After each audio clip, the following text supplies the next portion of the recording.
Magkukay tayo ng lupa. Hinukay ko to daw. Gawin para tahanan ng buhos ko. Pasok naman sila. Palaliman ko pa ito.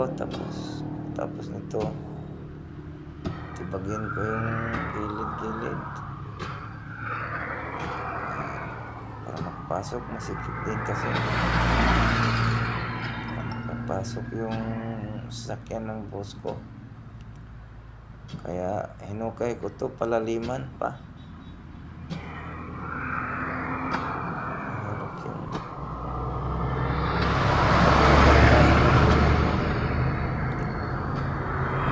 parang nag-exercise lang.